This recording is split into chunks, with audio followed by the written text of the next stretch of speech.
de algunos temas que ustedes tienen que tener mucho conocimiento con respecto a la nutrición parenteral que recibe el paciente, ¿sí? ¿Qué quiere decir nutrición parenteral? Cuando el paciente no puede alimentarse por vía oral por sí solo, por alguna afectación que tenga. Entonces necesitamos darle una alimentación que se podría decir como líquida, ¿sí? Igual ustedes van a conocer cuál es la nutrición parenteral, cuáles son los beneficios de esto y para qué nos ayuda con el paciente, ¿sí? Ustedes saben, igual que todos los pacientes, necesitan, a pesar de estar en terapia intensiva, entubados, sin poder, ¿cómo se podría decir?, o sedados, el paciente necesita nutrirse o alimentarse. Entonces, no todos los pacientes pueden hacerlo, a lo menos los pacientes que están en terapia intensiva entubados no pueden alimentarse por sí solos y mucho menos deglutir por vía oral. Entonces, aquí viene lo que es la nutrición parenteral. Listo. Denme un segundito.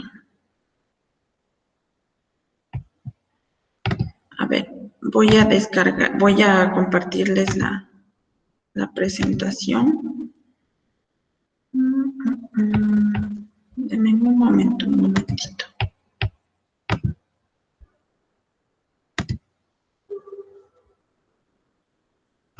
A ver.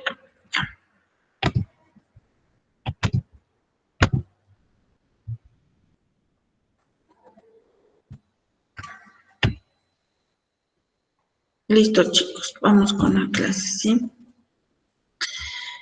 Como les decía, el día de hoy vamos a ver acerca de la nutrición parenteral.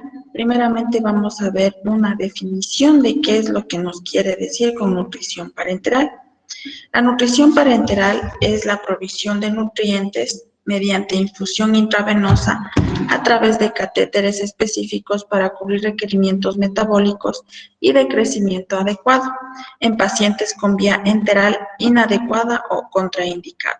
Entonces, todos los pacientes, como dijimos anteriormente, que no puedan alimentarse por vía oral, tenemos que alimentar al paciente por vía parenteral o conocida como nutrición parenteral.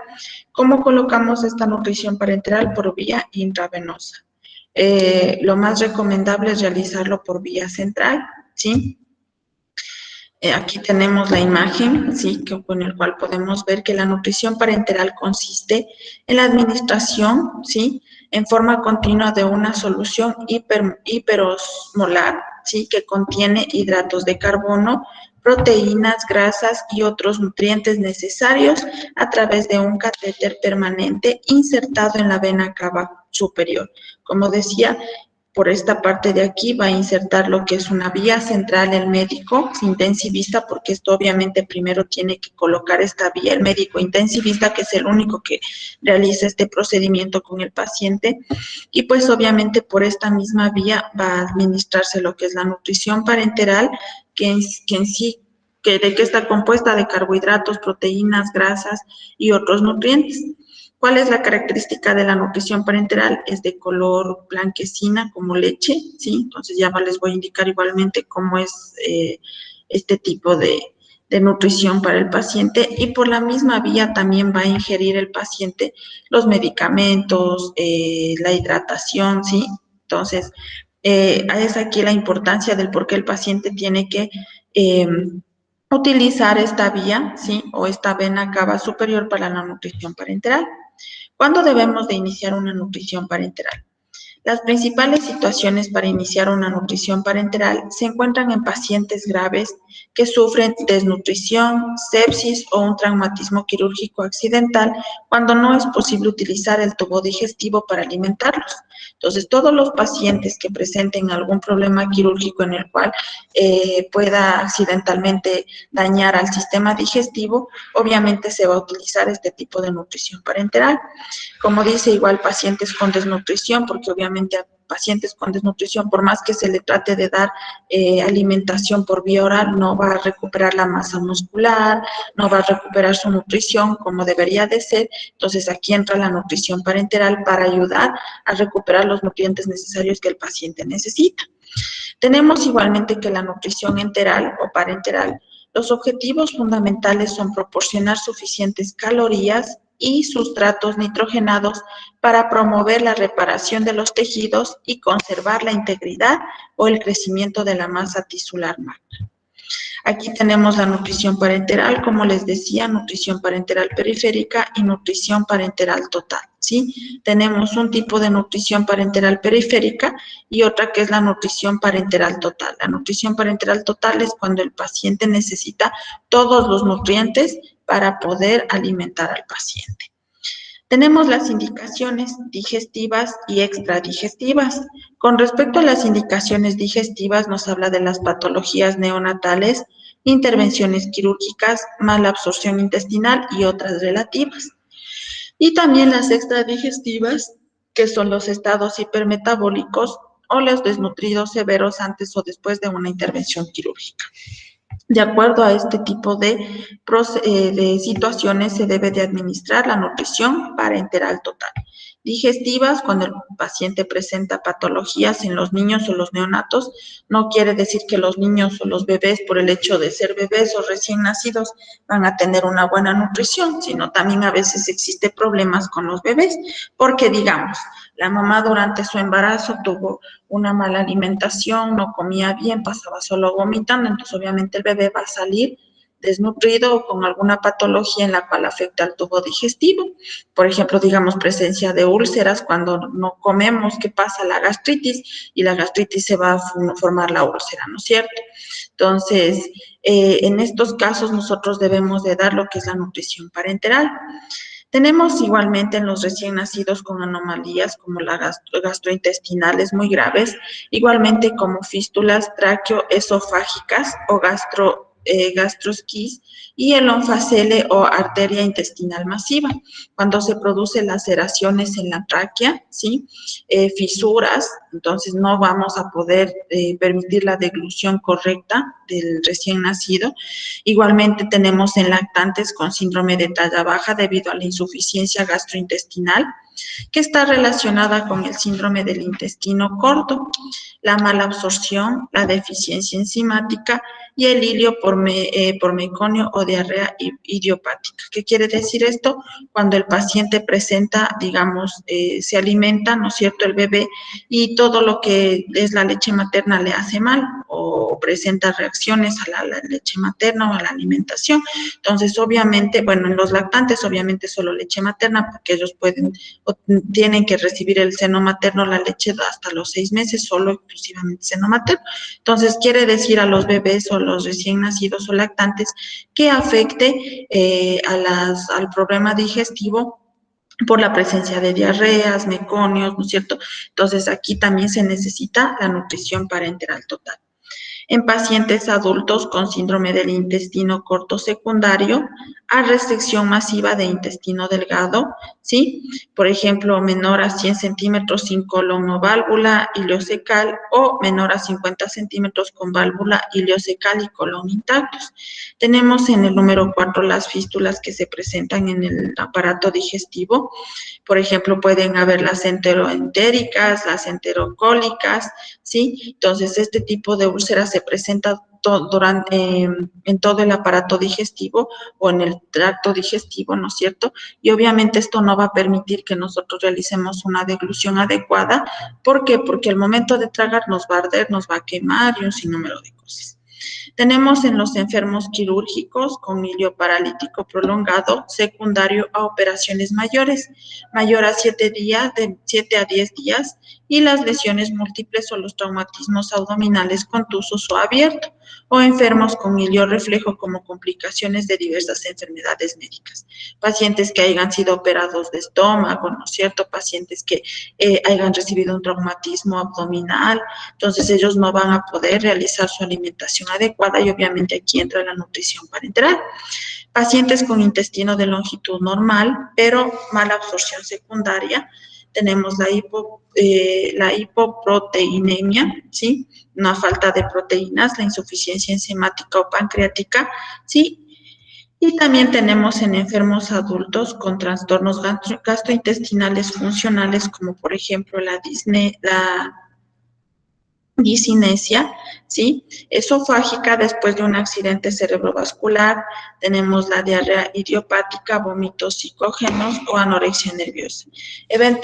Una persona que haya recibido, digamos, un accidente de tránsito por situaciones, el paciente tuvo un trauma cráneoencefálico, ya no va a tener la misma motricidad que antes de alimentarse por sí solo, de realizar, por ejemplo, yo quiero ir a tal lugar, me voy o realizo actividades. En cambio, en estas situaciones donde ya, como se podría decir, se presenta un accidente cerebrovascular donde el cerebro se muere o ya no realiza funciones, como por ejemplo, si tengo hambre, yo me alimento, me como alguna cosilla. En cambio, en estas situaciones es importante. ¿Por qué? Porque el paciente no va a poder alimentarse por sí solo. Tenemos los pacientes con colitis granulomatosa o igualmente con presencia de colitis ulcerosa y también la enteritis tuberculosa, en quienes están afectadas proporciones importantes de la mucosa de absorción. Entonces, todos los pacientes que presenten, en conclusión, lo que corresponde a afectaciones del tracto digestivo, pacientes que tengan un accidente cerebrovascular y no puedan igualmente realizar la actividad de la nutrición por sí mismo, pacientes que tengan algún problema patológico, donde igual vimos en los neonatos o los niños, que decía que ellos principalmente afecta a la cuestión de la presencia de diarrea, porque no tiene una buena tolerancia a la alimentación. Tenemos que realizar una nutrición parenteral, porque si nosotros no administramos una nutrición parenteral a tiempo, vamos a producir la desnutrición y en casos extremos hasta la muerte del paciente. Porque como les dije, todas las personas necesitamos alimentarnos para poder vivir. Tenemos los enfermos con afectación maligna, ¿sí? En quienes la desnutrición puede poner en peligro el éxito del uso de una mala opción terapéutica. Igualmente, fracaso de los intentos por proporcionar las calorías adecuadas mediante alimentación con sonda o de residuos altos. Y los pacientes graves, igualmente por más de 5 días o cuando no es factible la nutrición entérica. Tenemos, como les dije, todos los pacientes que presenten una afectación del tracto digestivo. Igualmente, digamos, aquellos pacientes que sufren de anorexia, ustedes saben que ellos lo que menos quieren es comer, entonces aquí viene también la utilización de la nutrición parenteral.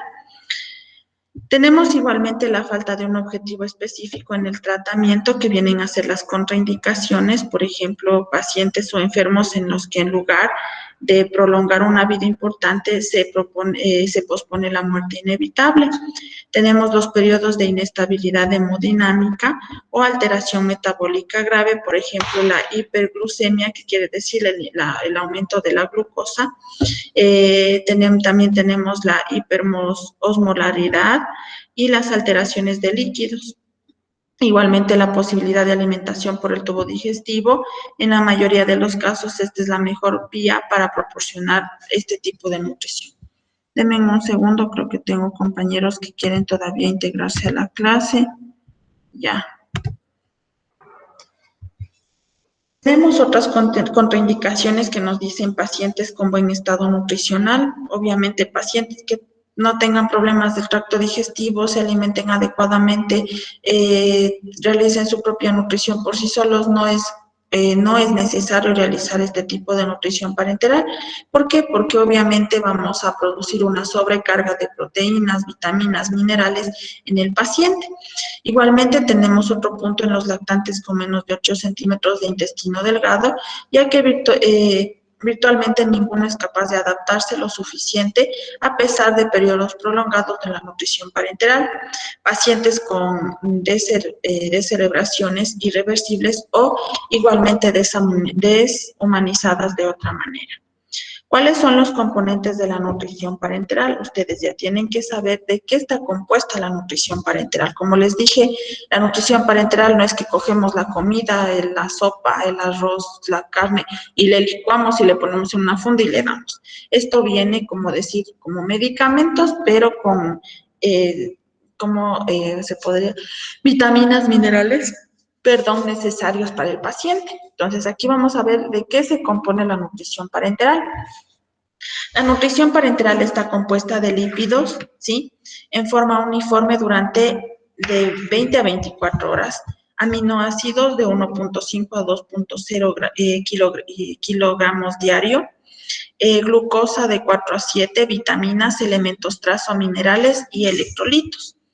¿Sí? Entonces, aquí está lo que compone la nutrición parenteral. Ahora, ¿cómo nosotros preparamos toda esta nutrición parenteral? Primerito tenemos que ver la talla, peso del paciente y de acuerdo a esto vamos a alimentar al paciente. Este tipo de talla, peso y eso realiza especialmente el médico para ver cuánto de lípidos necesita, cuánto de aminoácidos, cuánto de glucosa, cuánto de vitaminas, cuánto de elementos trazo minerales y cuánto de electrolitos. Entonces, él nos da la cantidad exacta con la cual nosotros tenemos que realizar la preparación de la nutrición parenteral. ¿Cuál es la preparación de la nutrición parenteral? Primeramente, agregar los electrolitos y elementos traza a una solución de aminoácidos o solución glucosada.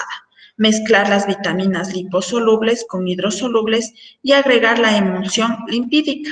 Igualmente, mezclar las soluciones de aminoácidos con soluciones glucosadas. Posteriormente, agregar la emulsión lipídica y mezclar igualmente este tipo de todos estos procesos, preparada individualizada que debe de ser correctamente etiquetada, nombre del paciente y contenido. Este tipo de preparación, ¿sí?, lo hace exclusivamente igual el médico, pero ustedes ya tienen que conocer de qué está compuesta la nutrición parenteral, de qué estaba compuesta de lípidos, aminoácidos, glucosa, vitaminas, elementos traza y los electrolitos. Igualmente tenemos que debe de ser conservada en refrigeración en una temperatura de 2 a 8 grados centígrados y menos de 24 horas, ¿sí? La nutrición parenteral, ¿cuánto nos dura en refrigeración? Hasta 24 horas, no más. Si nosotros pasamos de las 24 horas, eso ya no sirve, ya no podemos administrar eso al paciente. Es por eso recomendable calcular ¿cómo se podría decir?, cuántas gotas por minuto vamos a pasar, en cuánto tiempo, de acuerdo a la indicación médica, y también ver a qué tiempo se va a terminar esta nutrición parenteral. Hay casos en que cuando está colocado y conectada la nutrición, el paciente dura 2, 3 días con la misma bolsa, ¿sí?, de acuerdo a la cantidad de goteo que nos deje indicado el médico intensivista. Tenemos las sustancias potencialmente incompatibles, ¿sí?, que deben ser administradas y separadas igualmente y no deben de ser usadas como vehículo de administración de fármacos. Ustedes cuando preparen una nutrición parenteral, igualmente tiene que realizarse en una área estéril, sí, donde obviamente nosotros para realizar este tipo de preparación tiene que ser en un área estéril, utilizando igualmente el equipamiento estéril, porque obviamente esto como va a la parte interna del paciente, si nosotros nos realizamos la preparación adecuada, vamos incluso a poder producir alguna anomalía o afectación en la parte digestiva del paciente. Tenemos el diagnóstico nutricional, primeramente la historia clínica, que vienen a ser los antecedentes dietéticos que ha tenido el paciente, si ha sido anoréxica, si ha sido diabético, si ha sido hipertenso, ¿no es cierto?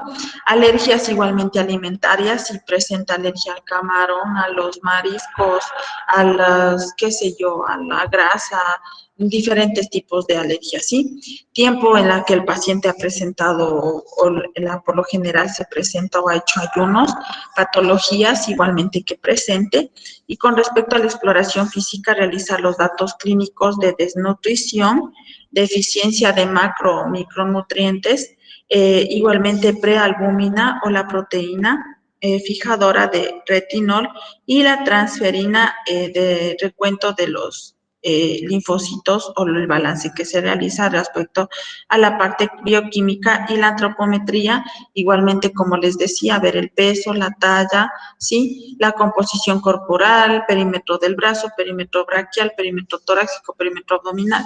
De acuerdo a esto preparamos la nutrición parenteral. ¿Cuál es el diagnóstico de la nutrición nutricional? Los pasos para prescribir una NPT o nutrición parenteral total. Primeramente, fijar las necesidades energéticas, lo que les dije, lo que necesariamente necesita el paciente. Distribución igualmente de los carbohidratos y proteínas y determinar requerimientos proteicos y también determinar el volumen total de fluidos. Tenemos que determinar los requerimientos de los electrolitos como los elementos traza y vitaminas y determinar si necesita aditivos. Entonces, de acuerdo a todo esto, viendo la necesidad de que el paciente tuviese o la necesidad de la nutrición, pues sí tenemos que ir preparando, ¿sí? Vías de administración, tenemos vía periférica y vía central. Entonces, la vía periférica es vía intravenosa, que puede ser de menos de 5 días o menos de 2 semanas. Tenemos que, cuando exista una osmolaridad entre 600 a 900 y aporte calórico y proteico insuficiente. ¿Cuándo se puede realizar una vía de administración periférica?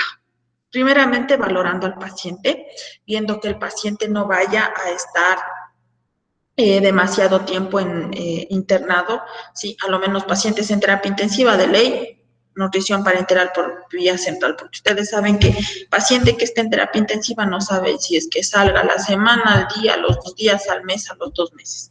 Pero si el paciente está estable, digamos, con una desnutrición básica o aparte de esto, digamos, con anorexia básica, entonces, ¿qué necesitamos?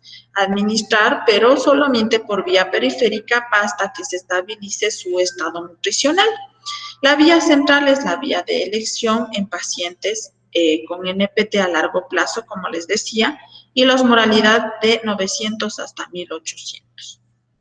Tenemos la vía periférica, que los nutrientes son administrados a través de una vena periférica, generalmente del miembro superior, y la parenteral periférica, igualmente, que permite administrar solo soluciones de nutrición parenteral de osmolaridad baja.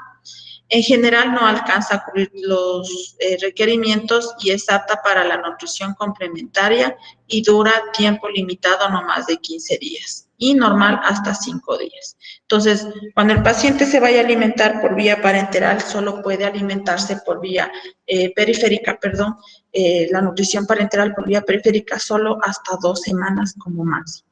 Si el paciente va a tener una estancia más larga, obviamente tiene que ser administrada la nutrición parenteral por vía central.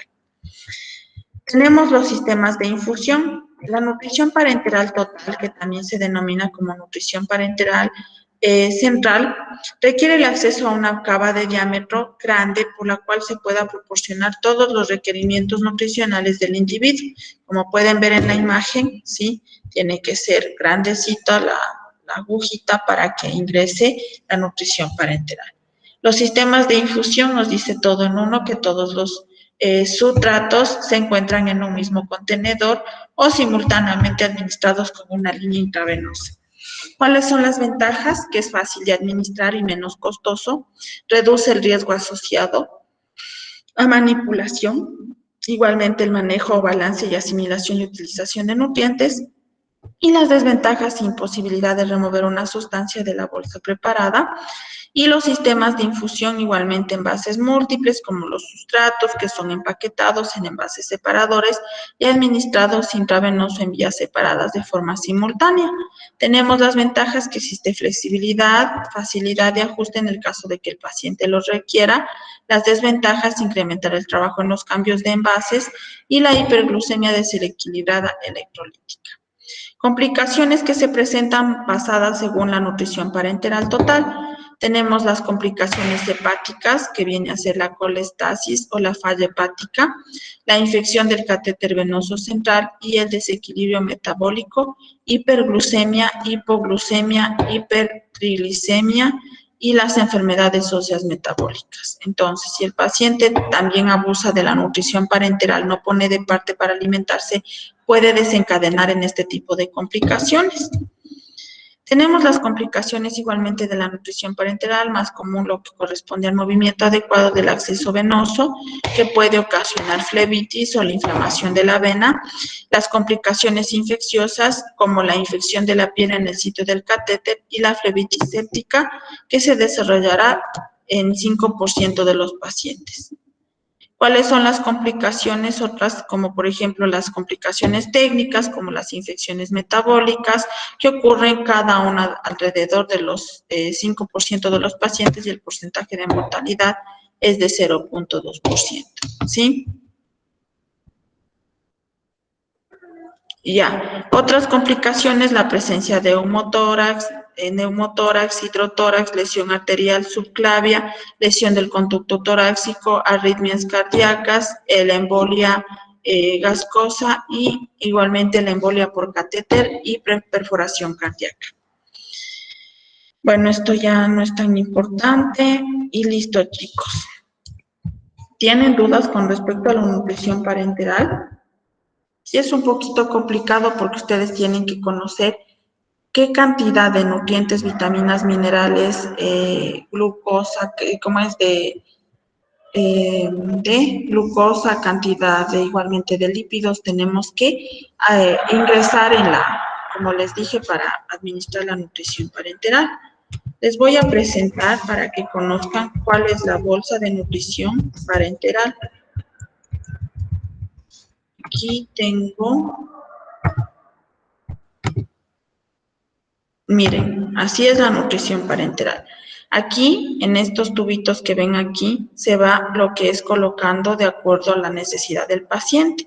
Los vitaminas, minerales, cuánta cantidad de cada uno. Ya les expliqué igual de qué está compuesta la nutrición parenteral. Es de forma blanquecina, como les dije, de color blanquecino, y por medio de esta se va administrando directamente al paciente. Como podemos ver así, en la vía central o también vía intravenosa, de acuerdo a la estancia en la que el paciente se vaya a quedar hospitalizado, ¿sí? Entonces, esta de aquí es la adecuada de la nutrición parenteral. Les voy a presentar un video de nutrición parenteral para que ustedes puedan observar, ¿sí?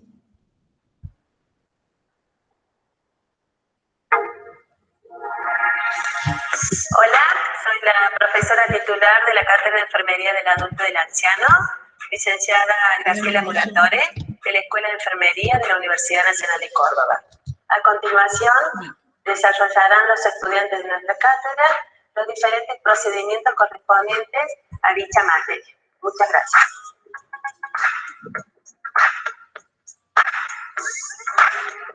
Hola, soy Fernando y en esta oportunidad le presentaremos cómo realizar la administración de nutrición parenteral total. Equipo necesario para la administración de nutrición parenteral total. Necesitaremos solución para nutrición parenteral total o parcial, un equipo de administración intravenosa, una bomba de infusión, campos estériles, guantes estériles, solución antiséptica, una etiqueta para la solución, bata, gorro y barbijo, bisturí y llave de 3 vías. Procedimiento para la administración de nutrición parenteral total. Primero, debemos verificar la indicación de inicio de la nutrición parenteral. Luego, le explicamos al paciente el procedimiento que realizaremos. Nos aseguramos antes que cubra el paciente los siguientes requisitos: identificación correcta, nombre del paciente, número de cuarto o cama. Corroboramos en la solución que el contenido de los elementos del frasco concuerden con los especificados en la etiqueta y estos con los prescriptos en la orden del médico. Luego, rectificamos que la solución se encuentre a temperatura ambiente.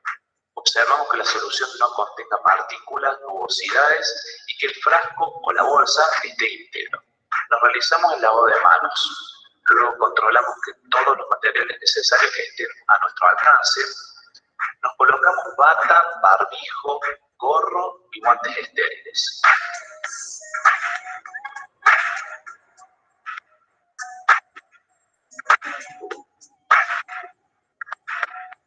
Un enfermero auxiliador nos ayudará a abrir el campo para no contaminar los guantes estériles. Posteriormente, abrimos el campo ampliamente, retiramos la alimentación parenteral total sin tocar la bolsa que cubre la misma. Colocamos en el campo cerrado perfus, gasas y llave de 3 vías.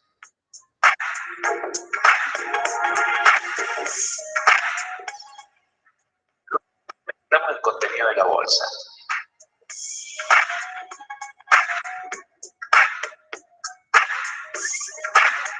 Limpiamos la tapa de la solución parenteral con solución antiséptica.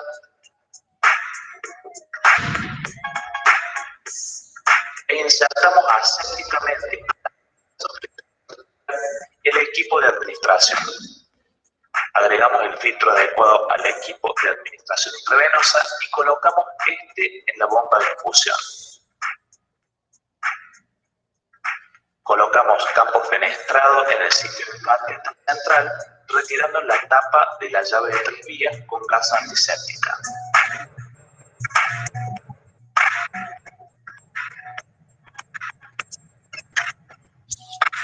Insertamos el conector del equipo de la bomba a la llave de 3 vías y cubrimos con gasa la llave de 3 vías, retirando el campo fenestrado.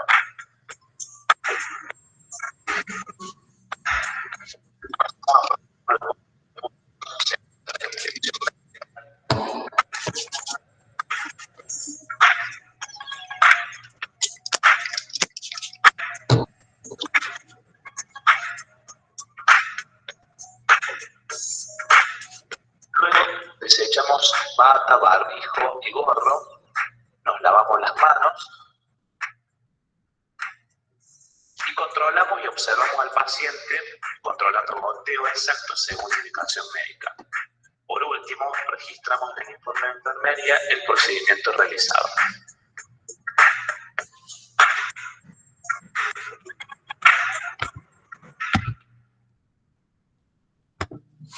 ¿Sí vieron, chicos, cómo se realiza la nutrición parenteral? Entonces, la nutrición parenteral hay que prepararla, ¿sí? No es que viene ya preparado, se conecta fácilmente, sino de acuerdo a la necesidad que el paciente presente, nosotros tenemos que administrar la nutrición parenteral, preparar la nutrición parenteral. Como vieron, viene una bolsita, sí, una bolsa grande, donde viene un líquido blanco y el otro líquido transparente, donde vamos a mezclar primero eso y luego administrarlo. Después ir colocando los respectivos nutrientes de acuerdo al cálculo médico que hizo el médico intensivista, y de acuerdo a esto igual vieron que tenía una ropa estéril y simplemente colocación de bata, de mascarilla, de todo, porque obviamente ustedes saben que esto va a ser ingerido al paciente y lo que menos queremos es afectar si nosotros preparamos en un campo normal, como una medicación o algo no se prepara, ¿sí? Entonces, ¿está claro ya con respecto a la nutrición parenteral? ¿Alguien tiene dudas sobre esto?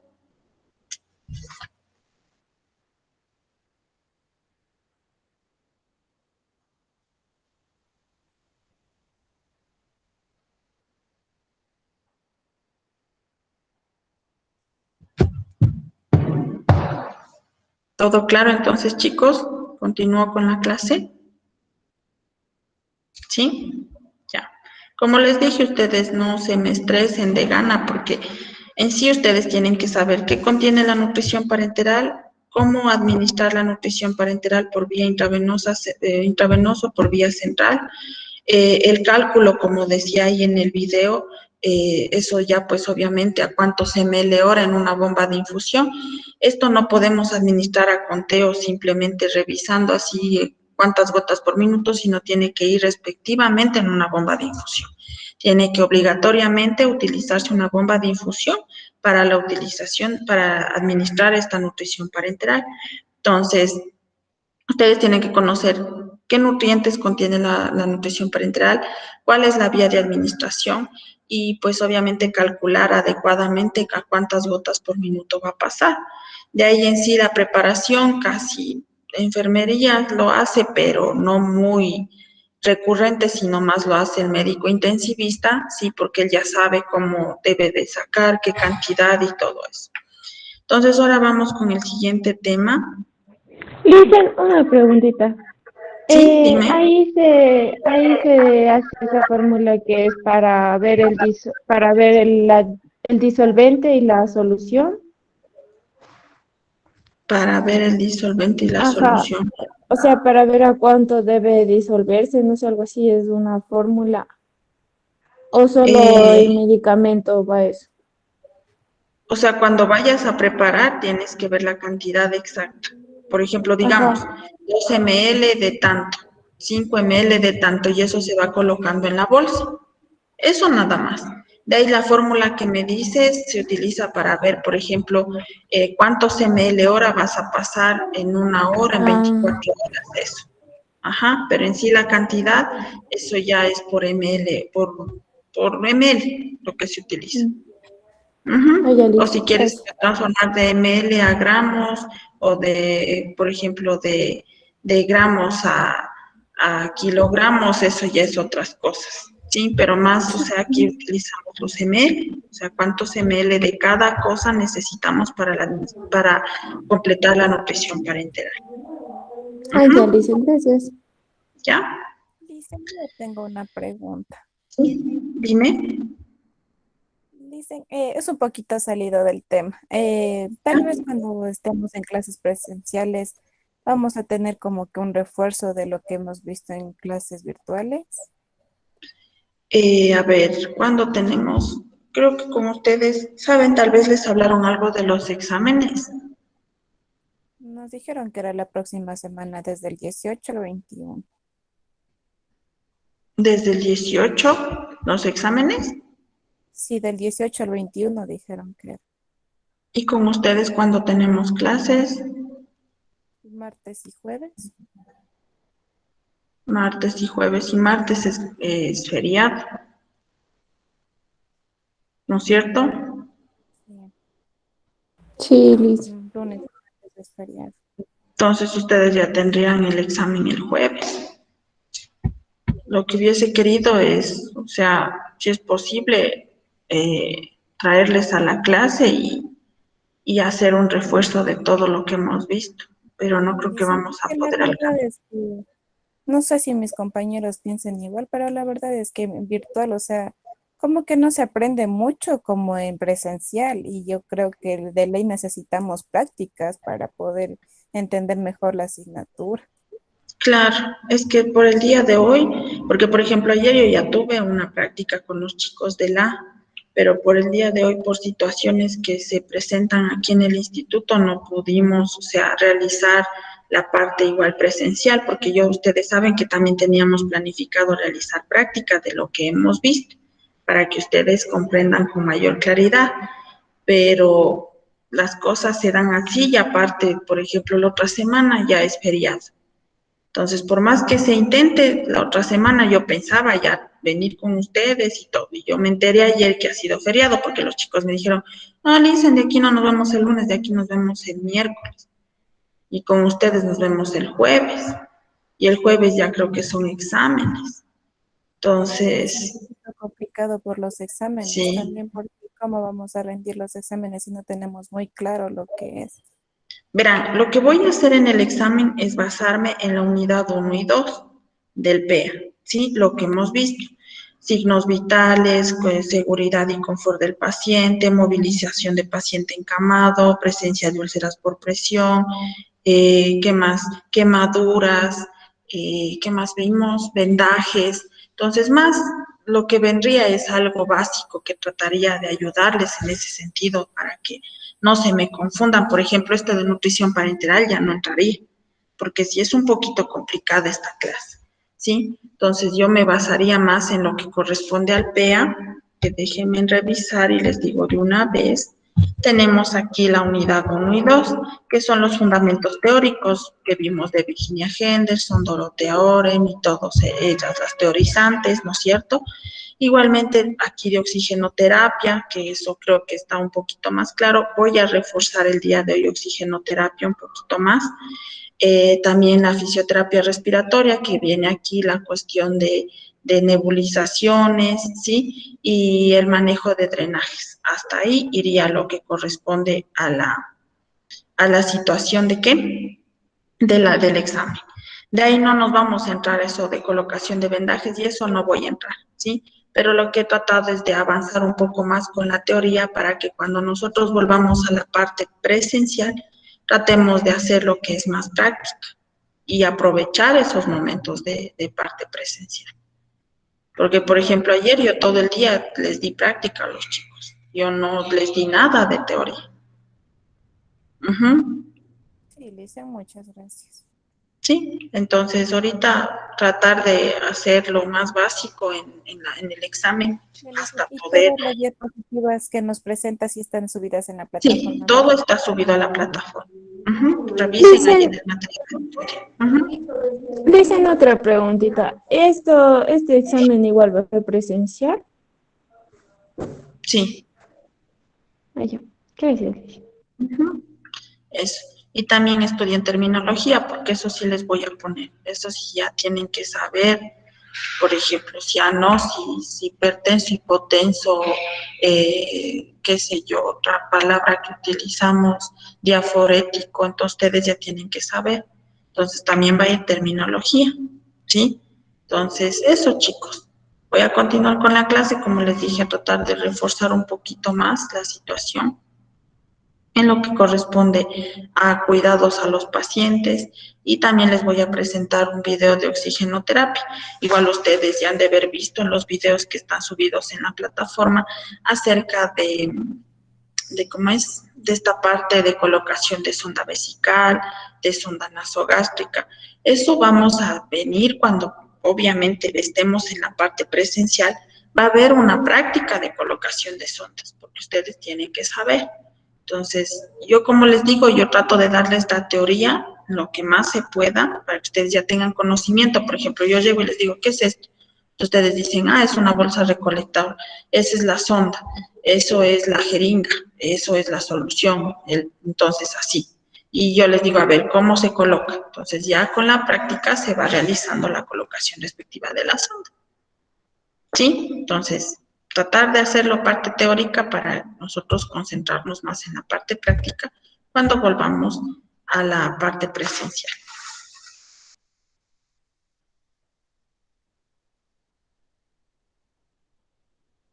Entonces, vamos con la siguiente clase. A ver,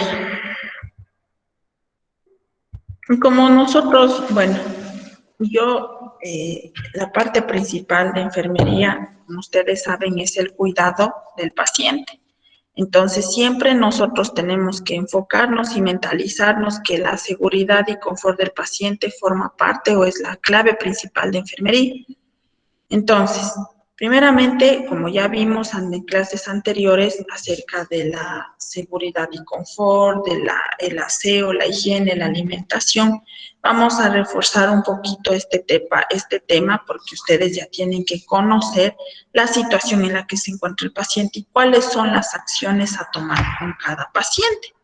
Entonces, primeramente la piel, ¿sí? ¿Cómo valoramos la piel del paciente? Las funciones principales de la piel, primeramente valorar diariamente el estado de piel del paciente, mantener siempre la piel del paciente limpia, seca e hidratada, especial atención a la presencia de úlceras por presión o a previa presencia de úlceras por presión, que ustedes ya saben que esto se presenta en pacientes encamados, ¿sí? Pacientes que no pueden movilizarse, se va a presentar las úlceras por presión.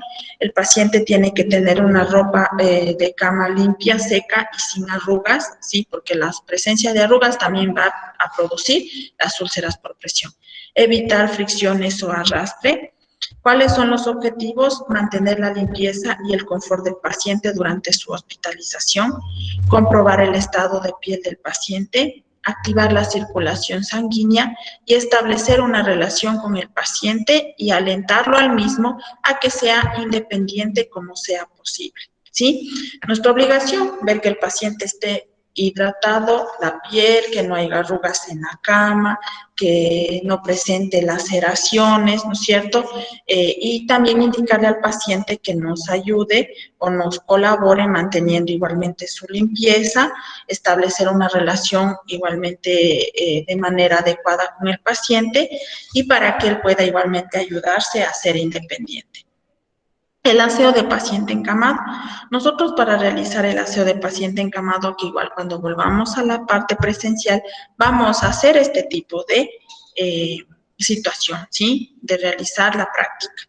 Tenemos que preparar una palangana, que es la palangana, es como una, ¿cómo es que se denomina? Como una tina, ¿sí? Donde se va a colocar el agua, el plástico necesario para evitar que que el agua traspase la cama, ¿no es cierto? Ponemos un plástico o la media sábana. En la media sábana dentro de ella va a venir un plástico.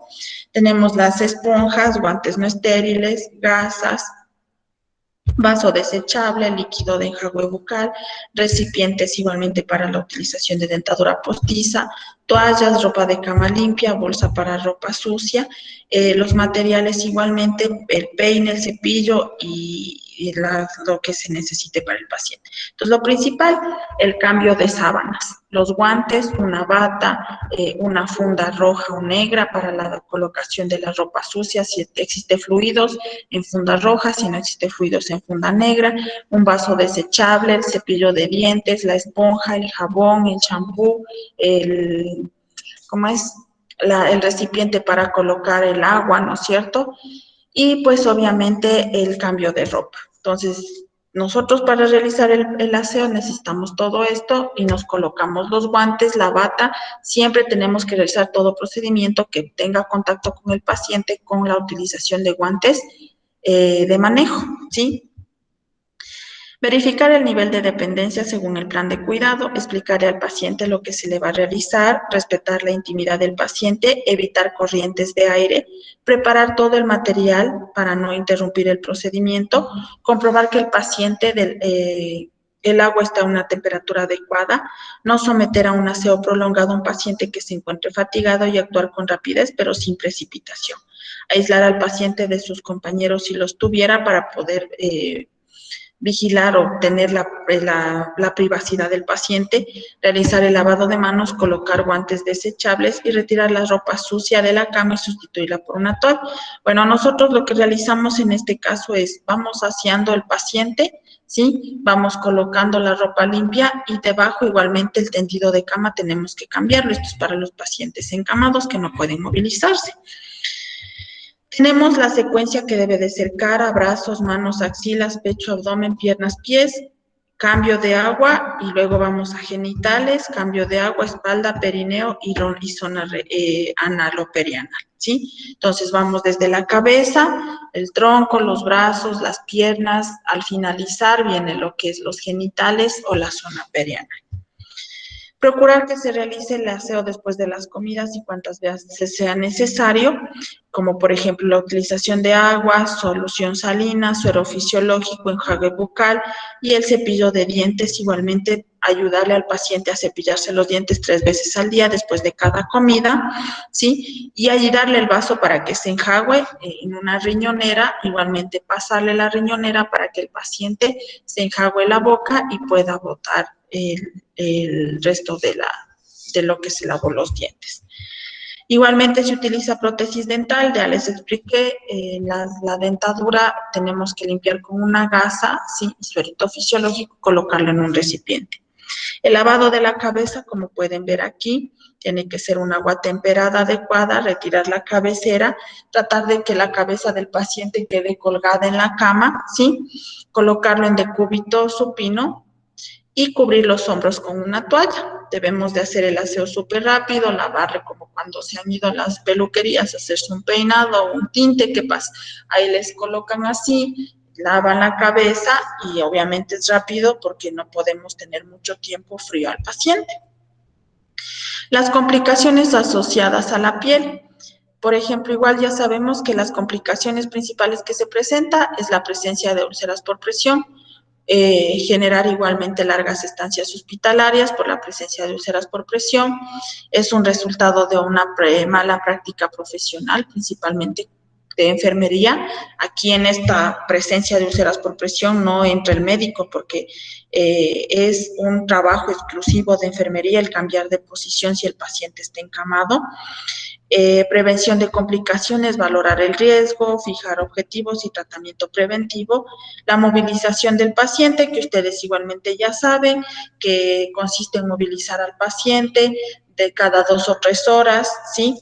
Mantener y vigilar la integridad de la piel, la compresión de puntos de apoyo comprometidos, conservar la alineación adecuada del paciente, prevenir las lesiones y del personal que lo movilice y garantizar el confort del enfermo. Recursos materiales para movilización del paciente, almohadas, sábanas, medias sábanas, los guantes, las barandas, bajar para movilizar, si están alzadas no vamos a poder movilizar, valorar igualmente las protecciones antiescaras, el triángulo, si fuera necesario la utilización, la silla de ruedas, si nosotros vamos a movilizar al paciente a la silla de ruedas, ver que la silla de ruedas esté frenada, ¿sí? Lavado de manos, colocación de guantes, retiramos la almohada, no podemos movilizar al paciente con la almohada porque podemos producir una lesión en el cuello. Entonces el paciente tiene que estar rectito, sin ninguna alzado ni las piernas, ni la cara, ni la cabeza, sino tiene que estar recto para la movilización adecuada. Igual esto de movilización vamos a hacer práctica, todo lo que compete aseo de paciente, vamos a hacer práctica de movilización de paciente. Aparte de esto, también tratar de volver a realizar práctica de signos vitales. Con ustedes, cuando tuvimos la parte de práctica de aula, vimos acerca de cómo es, de aseo del paciente, vimos aseo de la unidad, entonces vamos a retomar esta situación para que ustedes saben que la práctica es lo que más hace al profesional de salud. Mientras más práctica tengamos, más nosotros tenemos nuestra destreza adecuada, ¿sí? Movilidad del paciente colaborador, el paciente puede arrimarse sus piernas y sostenerse de la cama para movilizarse, ¿sí? Paciente no colaborador, ya sabemos, con la movilización de la media sábana o de la sábana completa, siempre ayudándose de otro compañero para la movilización. Nosotros no podemos alzar la sábana y movilizarlo solo.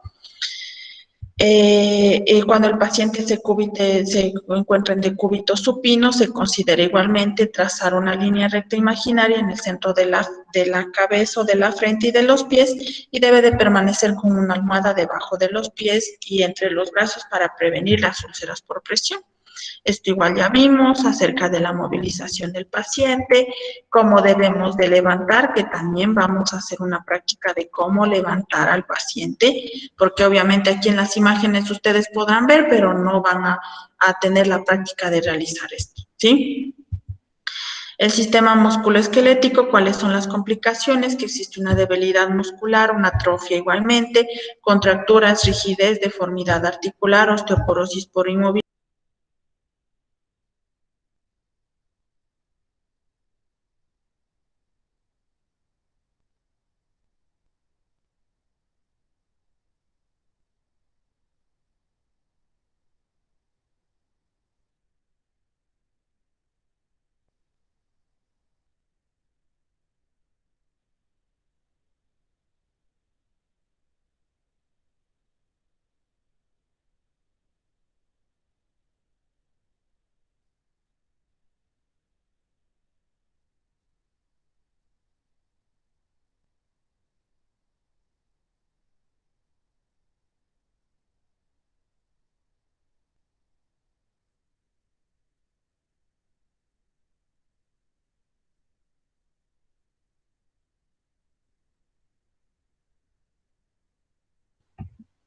Perdón, chicos, aquí en el instituto tengo mala conexión y no sé por qué estaba yo hablando solita, creo, y ya se perdió la conexión y ahorita me vuelvo a conectar. Mil disculpas, ¿sí? Entonces, a ver. Como les decía, las complicaciones en el sistema cardiovascular, tenemos complicaciones en el sistema musculoesquelético en el paciente. Entonces, todo esto es parte fundamental de enfermería. No es parte fundamental del médico, del fisioterapista, del nutricionista, sino de enfermería. Las complicaciones que se presentan en el sistema cardiovascular puede ser una disminución de la tolerancia al ejercicio, una trombosis venosa profunda, y las prevenciones es controlar la presión arterial y frecuencia cardíaca, vigilar el dolor, el calor, los pulsos periféricos de los miembros, profilaxis antibiótica y movilización precoz. Con respecto al sistema digestivo, puede existir una pérdida de apetito por parte del paciente, trastornos de deglución, tendencias al reflujo gastroesofágico y estreñimiento e impactación fecal. Las prevenciones o complicaciones, una dieta equilibrada en fibra, revisión del estado de la boca, de la prótesis del paciente, un aporte hídrico adecuado, vigilar el ritmo de las deposiciones y vigilar la distensión abdominal. El sistema genitourinario, retención urinaria y vaciado incompleto, incontinencia, cálculos, infecciones urinarias, prevención de complicaciones, debemos de mantener adecuadamente una posición en la micción y condiciones de intimidad. Si el paciente presenta retención urinaria, colocación de sonda vesical, contabilizar la diuresis que elimina el paciente y las complicaciones igualmente con respecto al sistema respiratorio, que viene a ser una disminución de la capacidad vital, aumento de la producción de moco, menor reflejo tusígeno, atelectasias y neumonía por aspiración. Prevención, fisioterapia respiratoria, estimular la tos y expectorar, aporte abundante de líquidos, facilitar las posturas que favorezcan el drenaje y aspirar secreciones. Con respecto a la nutrición por vía oral, necesario el material de la dieta para administrar la medicación, la servilleta, el vaso y ayudarle obviamente al paciente a alimentarse. Debemos de colocar al paciente en posición semi-Fowler para ayudarle al paciente a alimentarse, nunca acostado, nunca de lado, nunca, sino en posición semi-Fowler para que pueda deglutir adecuadamente. Eso, chicos.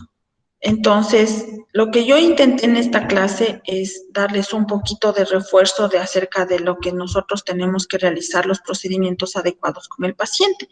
Con respecto a movilización, alimentación, como vieron, nuestra obligación es ver al paciente en todo aspecto, en el aspecto respiratorio, en el aspecto cardiovascular, en el aspecto de alimentación. Entonces, nuestra obligación es vigilar al paciente en su totalidad, ¿sí? ¿Tienen dudas, chicos? Como yo les digo, no quiero meterles mucha más materia para tratar de realizar lo que es más práctica y obviamente ir avanzando poco a poco. Y como les dije en la prueba, solo van a ir las 2 primeras unidades con respecto a la materia de técnicas y procedimientos. No me voy a adentrar mucho, quiero igual reforzar lo que es quemaduras, vendajes, igualmente lo que corresponde a curación de heridas, que quiero, lo que más me interesa a mí es realizar práctica, la verdad. Porque de nada me sirve a veces hablar o meterles teoría y después en la práctica no saben ni cómo hacerlo. Entonces, eso. ¿Tienen dudas tal vez con respecto a la clase?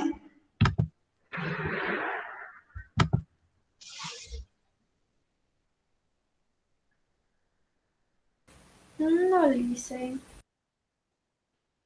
Ya entonces.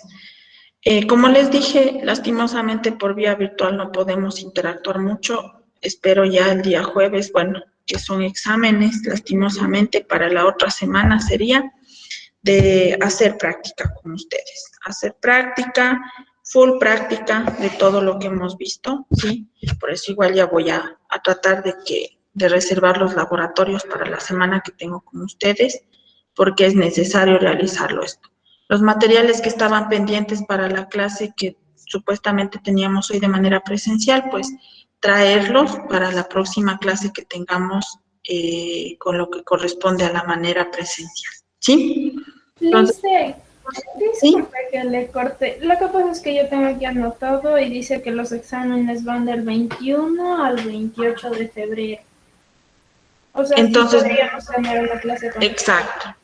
Mejor entonces.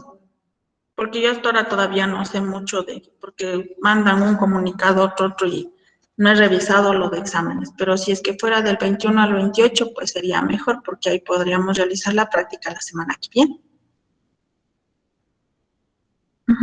Que sería el día jueves, porque lunes, martes, feriado, teníamos clases con ustedes jueves. ¿Sí? Sí, entonces sería mucho mejor. Les voy a tomar la asistencia. A ver, denme un segundito. Icaiza Christopher. Presente, Lice. Moreta María. Presente, Lice. Quilumbaquín Elvis. Presente, Lice.